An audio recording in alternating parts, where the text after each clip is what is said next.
There's a place in the far north where planes vanish without a trace, and where locals whisper of portals to other dimensions. A stretch of land so mysterious, it's been dubbed the Alaska Triangle. So what's really going on? Are we looking at bizarre natural forces? Or something far more sinister?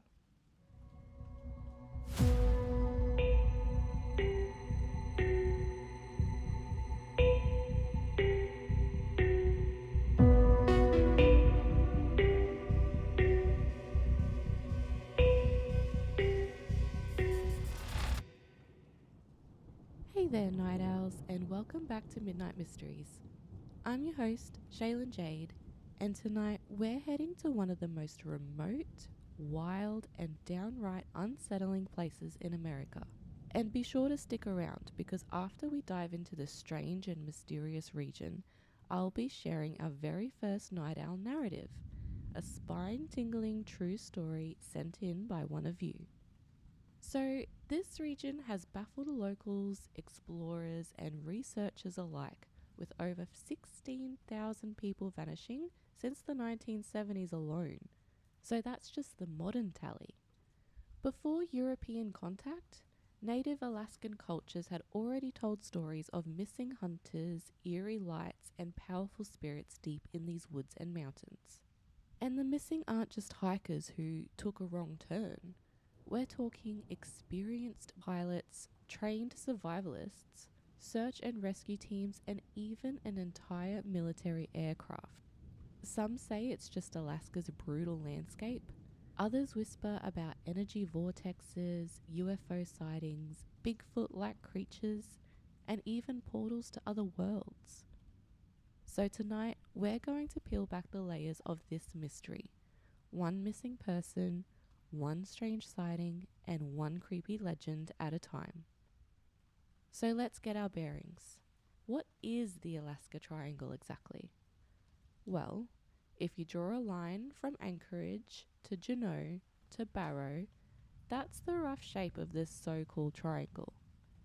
It spans more than 200,000 square miles of rugged peaks, dense forest, endless tundra, and some of the most unpredictable weather on Earth. And it's not just the size that makes it dangerous. Alaska is basically a hazard playground. Earthquakes, landslides, glacial crevices, wild animals, powerful rivers, sudden storms. In the winter, temperatures can drop to minus 40 or minus 50 degrees Fahrenheit below zero. And here in Australia, that's about minus 40 to minus 45 degrees Celsius. In the summer, the rivers rage and the terrain just turns to bog. So on a purely practical level, it's not hard to see why people go missing. But here's where it gets strange. Locals and rescuers will tell you the sheer number of disappearances is far beyond what you'd expect, even for such a dangerous place. And the way some of them happen, planes vanishing from clear skies, search teams walking into the forest and never coming out, it goes beyond simple bad luck. This is the kind of place where if you step just a little too far off the path, you might never come back. Alright, now that we've got a feel for just how brutal and unforgiving Alaska's wilderness can be, let's start digging into why so many people believe the Alaska Triangle is something more than just a patch of rugged land with bad weather. Because here's the thing, this area isn't just known for vanishing hikers or planes that crash off radar. Over the years, people have come forward with stories of phenomena that sound straight out of a sci-fi thriller. UFOs, time slips, mysterious creatures, you name it. Let's talk UFOs for a second. Alaska actually ranks high in UFO sightings per capita, and a surprising number of those reports come from within the triangle itself. One of the most famous cases happened in 1986 when a Japanese cargo flight, JAL Flight 1628, was flying over the area on a perfectly ordinary route. The crew suddenly radioed in that they were being followed by not one, but 3 enormous, glowing, unidentified objects. The pilot described the largest of them as being the size of an aircraft carrier, with pulsating lights. These objects stayed with them for close to 400 miles. Radar confirmed something was there, but no explanation was ever given. The FAA ended up launching a full investigation, but the details are still disputed. Some call it a weather inversion, others a radar glitch, but ask the pilot and he'll tell you he saw a UFO, plain and simple. And it's not just UFOs. If you dig into the local accounts, you'll find reports of what some people call time slips. People claim they've stepped into areas of the triangle where time seems to warp. Maybe their watches stop, or they lose hours without any memory of what happened. And then there's the cryptids. Alaska's answer to Bigfoot. Witnesses described them as maybe 8 or 9 feet tall, covered in thick fur and moving impossibly fast through the snow. Skeptics say it's bears or misidentified moose, but you know how these stories go. They stick around generation after generation, and they get harder to dismiss every time a fresh sighting comes in. All of these encounters, UFOs, time slips, cryptids, they create a sense that Alaska Triangle is more than just a treacherous patch of land. There's a kind of energy about it, like it wants to hide things or pull them out of our world altogether. And look, maybe these are just legends that took root because Alaska is so remote and strange things happen in the wilderness. But maybe there's something else at work here. Now let's get back to what really cements the Alaska Triangle's reputation: the vanishings. These aren't just once-off disappearances. They're repeated and consistent. Let's go back to 1972. A plane carrying US House Majority Leader Hale Boggs, along with Congressman Nick Bejic, took off from Anchorage bound for Juneau. It was a routine political flight, nothing unusual. But somewhere over the triangle, the plane vanished from radar. No distress call, no crash site, no wreckage. Despite one of the most extensive search efforts in US history, they found nothing. To this day, that plane and everyone on board remain missing. And then there's the story of Rick Hills. In 2004, Rick was a 35-year-old outdoorsman. No stranger to the wild, really experienced. He was flying with a buddy on a short hop between remote villages when, in clear weather, the aircraft just vanished. The signal dropped, no emergency beacon.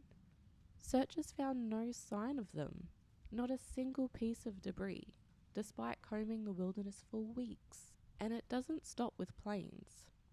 There are countless cases of people setting off on a perfectly normal hike only to disappear without a trace, sometimes in broad daylight, sometimes while walking just a few feet ahead of their friends. In 1995, a father and a son were hunting when the son stepped away for a moment just out of view behind a small ridge. The father never saw him again. No prints, no torn clothing, no struggle. Search teams swept the entire area and they found nothing. Then you've got people like Michael Lemaitre. In 2012, he ran the Mount Marathon race in Seward. It's a grueling mountain run, but it's a marked course with lots of other competitors. Michael was seen heading up the trail, looking tired but determined, and then nothing. Vanished into thin air. Hundreds of people were around. The trail was scoured. Helicopters were called in. But he was just simply gone. And I know, sure, Alaska is wild and dangerous. Bears, rivers, hypothermia, you name it. But over and over again, people vanish without a trace. If a bear takes you, you'd think there would be some kind of sign. If you get lost, people find clues. But these folks, it's like they never existed in the first place. Whether it's the vastness of the land, something paranormal, something we can't even name yet, the pattern of these vanishings is enough to keep you up at night. and it's enough to make you wonder if something is quite literally swallowing people whole. Okay, let's dive into what Alaskans themselves think is going on. Because if you live there, you know there's something strange about the Alaska Triangle, and locals have no shortage of theories to explain it. According to many Alaska Native legends, the land itself has a spiritual energy, sometimes protective, sometimes punishing. For centuries, elders have passed down stories about beings who roam the forests and mountains. Not quite human, not quite animal. Some call them trickster spirits, others refer to them as the little people, believed to lure travelers away from the path, never to be seen again. Then there's the Kushtaka. The Kushtaka is said to be a shape-shifting otter spirit. Sounds cute. But in these stories, the Kushtaka imitates the cries of a loved one to lure you into the water. Some people believe these creatures are responsible for at least a few of the disappearances around the rivers and lakes. Of course, people also talk about UFOs, lights that zigzag across the sky, metallic crafts hovering in total silence, and then shooting away faster than anything humans have built. If you're trying to connect the dots about vanishing aircraft, it's easy to see how UFOs fit into that narrative. And we can't forget the more grounded explanations. Some say it's geology. The Alaska Triangle is a zone of massive magnetic anomalies. Compasses spin, GPS signals get scrambled, and pilots sometimes report instruments going haywire. If your navigation suddenly fails over a patch of ice and mountains with no landmarks, you can see how a plane might simply vanish, never to be recovered in that brutal hidden terrain. There's also talk about energy vortexes. These are believed to be areas where the Earth's natural electromagnetic energy is warped or concentrated. Some folks think these vortexes can even open portals, windows to other times or other dimensions. It sounds a little far out, but honestly, after so many vanishings with zero trace, even the strangest ideas start to seem possible. And here's the thing. These theories don't all have to compete with each other. Maybe it's a mix. Harsh wilderness, a sprinkle of magnetic weirdness, and a dash of legends born out of respect for land that is older and wilder than any of us can really imagine. So let's look at why the Alaska Triangle seems to stick in our collective imagination. First, there's the sheer pattern of it. Over the years, pilots, hikers, entire search parties, they all step into that triangle and some of them never step out. And the fact that it's so unpredictable, that it could be you on a perfectly normal trip one day, fuels this near mythic fear. It's almost like a modern folklore, one that's constantly updated. Each time a small aircraft goes missing or a hunting group fails to return, the triangle legend grows. Even people who don't believe in the paranormal get nervous flying through certain paths or trekking off-grid in that area. And there's the emotional side of it. Imagine how it feels for families left behind. They never get answers, no remains, no final words.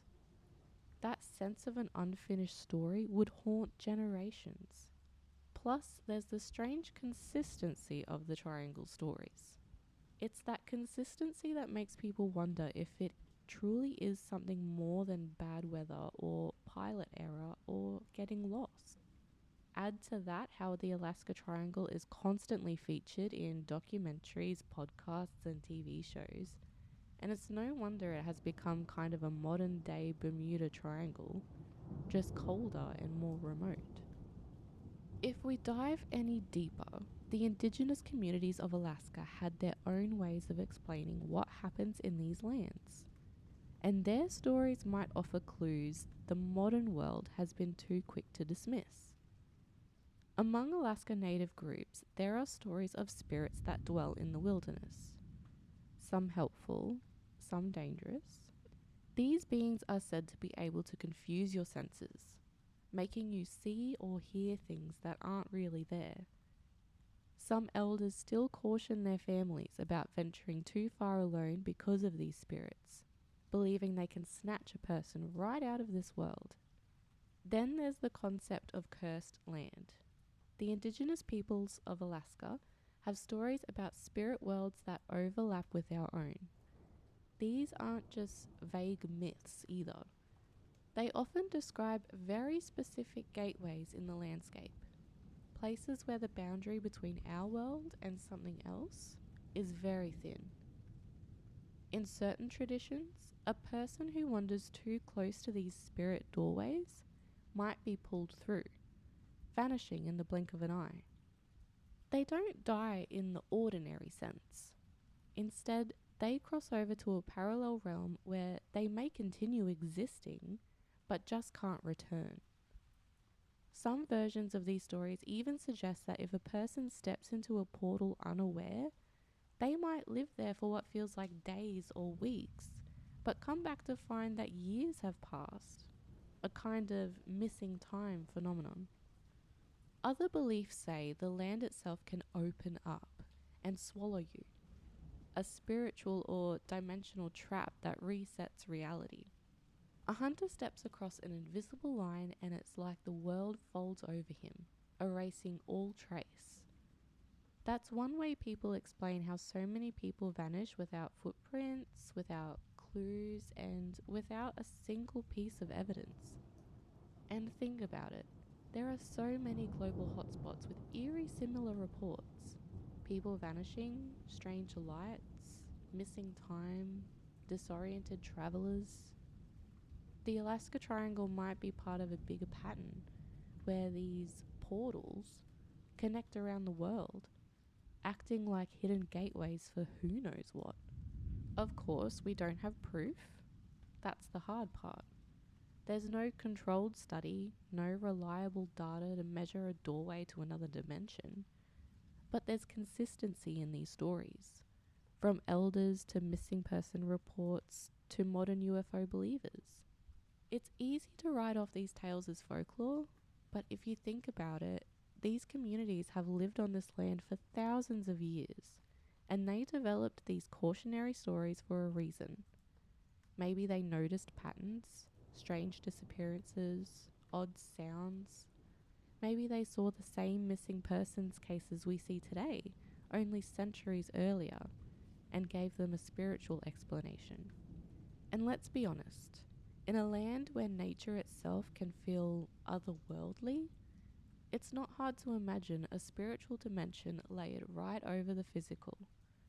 When you have blizzards that erase all sense of direction, wildlife that can kill in a single swipe, and a silence so deep it rings in your ears. Well, it makes sense you'd weave spirit stories into that kind of environment. Let's try and tie all these threads together, if that's even possible. Because by now, we have covered a lot. Missing planes and hikers, UFO sightings, Bigfoot, strange magnetic readings, and even ancient legends about spirit portals. So the big question is, can this ever truly be explained? Statistically, Alaska is vast, rugged, dangerous. Its weather can change in minutes, whiteouts happen without warning, and thick forests and ice fields can swallow up entire search parties. It makes sense that a region like that might see more disappearances than other places, purely because it's so unforgiving and so hard to search properly. That's the logical view. But the stories don't always fit that neat explanation. Not when there are no tracks, no wreckage, no distress calls, and definitely not when multiple people vanish in the same place in the same way, leaving behind zero evidence that they were ever there. That's where these theories about portals and dimensional shifts come back into play. Even if they sound a little mystical, they address why there's such a total lack of clues. And if you look across the world, patterns do exist. Places with high numbers of disappearances, weird time lapses or lost memories. Maybe there really are places where reality bends just a little in ways that we don't yet understand. And let's not forget, cultural perspectives matter here. Many Indigenous Alaskans believe the land itself has power and consciousness. If you disrespect it, you go where you're not meant to go, you might simply vanish as a kind of cosmic punishment. So, what do I think? I think there's a bit of truth in all of these ideas. The Alaskan wilderness is harsh, yes, but maybe there's also something stranger happening there. Something that makes a rational explanation feel incomplete. Whatever you believe, the Alaska Triangle still holds its secrets tight. After decades of missing people and terrifying tales, we still don't have a neat little answer to wrap up. Maybe we never will. And maybe that's exactly what makes it so captivating. Alright, Night Owls, that's where we'll leave the Alaska Triangle. For now. But before we wrap this up, I would like to share with you 2 real life accounts submitted to me by one of my night owls, Leslie. Leslie says, "Thanks so much for the opportunity to share my experiences. I'd love to start with one that still gives me chills. My night at Lachinva House, an old Victorian era bed and breakfast tucked away in rural New South Wales. During an investigation, we decided to try a table tipping session in the main parlour. At first, it was subtle, just a gentle rocking that could have been dismissed as nerves or movement, but then it escalated. The table began tipping forcefully on command, answering yes-no questions with sharp, deliberate motion. I was skeptical, even in the moment. I watched closely, checking under the table, eyeing everyone's hands. At the time, I was sitting on a chair in front of an antique lounge. The floors were timber, and as the session went on, the table kept pushing toward me, inching my chair closer and closer to the lounge behind me. Eventually, I gave up on the chair, and I shifted to sit on the lounge. The energy seemed to reset. I can't even remember what question was asked next, but what happened next, I'll never forget. There were 2 of us at the table and 3 others observing. One of the observers made a joke when I sat down, saying, "Don't sit on the spirits." I laughed genuinely, casually, and within 2 minutes of that laugh, the entire lounge shifted across the floor with me still sitting on it. I screamed, "What the F was that?" and jumped up. I don't think I've ever moved so fast in my life. To this day, everyone who was in that room remembers that moment. They said they've never witnessed anything like it before, and haven't since. One of the witnesses is a well-known investigator and medium, and she was utterly flabbergasted. That house has left its mark on me, and I've returned several times to investigate, but nothing has topped that night. Here's another experience I've had, or rather 2 separate ones, all involving what I can only describe as shadow people or mimics. I'm still not entirely sure what I saw, but each time I genuinely believed I was interacting with someone real until I wasn't. The first and most vivid encounter happened about 10 years ago. I'd just come home from a late shift, I'm a chef, made myself a cuppa and some dinner, and settled in to watch the Wimbledon finals. Djokovic was playing against Andy Murray or maybe Rafa, I can't remember exactly. From my spot on the lounge, I could see into the kitchen. It was open plan, and the kitchen lights were off. Out of the corner of my eye, I saw my husband walk past. He said clearly, "Hey honey, how was work?" I started talking back to him, telling him about the match, and I remember feeling him standing behind the lounge, like he was listening and chatting casually. It felt completely normal. 10 minutes later, I got up to change into my pajamas, and my husband was already in bed, fast asleep, snoring. I was so freaked out. The next morning I asked him, and he'd said he'd gone to bed around 8 p.m. and hadn't been up again until his alarm went off. That house always had strange activity, but the energy seemed to spike when I was emotionally charged, especially when I was angry. That night stayed with me. The second experience was much more recent, just a few months ago at work. I was packing away orders in the restaurant when I saw my boss's son come through the back door. He waved and smiled at me. I waved back and walked off to another section of the building. A few minutes later, I returned to where I saw him walk in, and he was gone. Confused, I asked a waitress where Mitch had gone because I needed to speak to him. She looked at me strangely and said, "Leslie, Mitch isn't here yet. He's not due for another hour." I grabbed her, walked over to the door, and we both watched it open on its own, then close. No one was there. When Mitch arrived later that day, I asked if he'd popped in earlier, and he said no, absolutely not. He hadn't been near the place. These experiences aren't just "I thought I saw something." They're clear, distinct interactions, and each time I was left questioning my reality. Whatever it is, mimics, shadow entities, they seem to mirror people we trust, and I don't think it's by accident. Happy to share more if you'd like. Warmly, Leslie. Oh my goodness, Leslie.